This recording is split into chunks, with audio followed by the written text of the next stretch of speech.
मैं सवाल करना चाहता हूँ, भाभी जरा सुन लीजिए। कौन इसे सवाल करने के लिए चाहती है देवर्षि? वो मुझे क्या सुनाइए।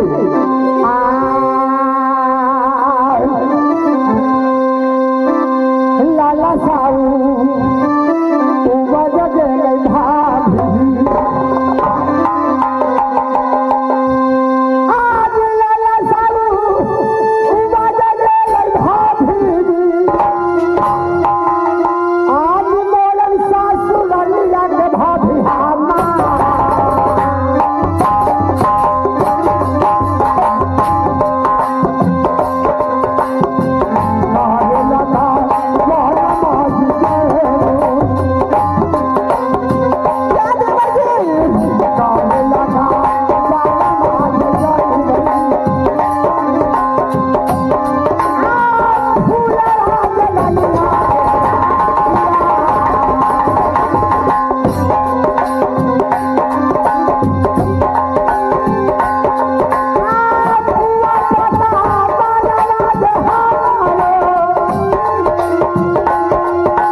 मैं नहीं जाने थे कि राज मोरंग में मैं शादी रचाए थे।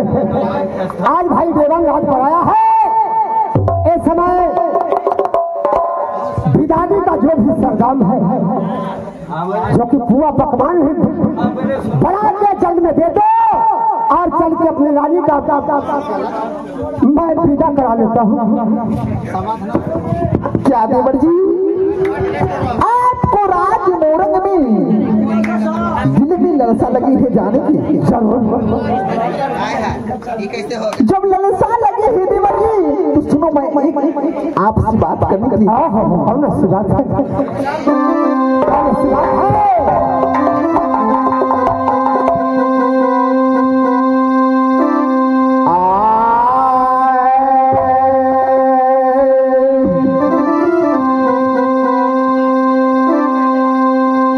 आज पुत्र के समान जी देवार, आज सब दिन मान ली तोहराए। आज माता के समाना सब दिन मानला जी हमार। कहना सच है, कहना सच है भाभी। आज माता के समाना सब दिन माना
कहना सच है। और मेरे को माता समान मानते हुए आए कहना हैं। सच है, मगर आज दिल में ललसा है, मेरे रानी पर ख्याल पड़ा है।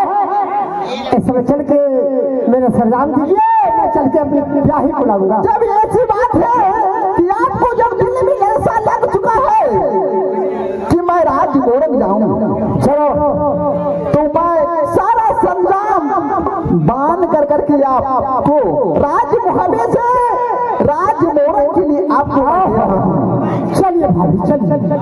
लेकिन देवर जी आप राज मोरंग से जल्द ही वापस लौट सकते। ठीक है, वो कहना सच है। चलिए ठीक है, चल चल आया बना था भैया सासुरा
नहीं आया है।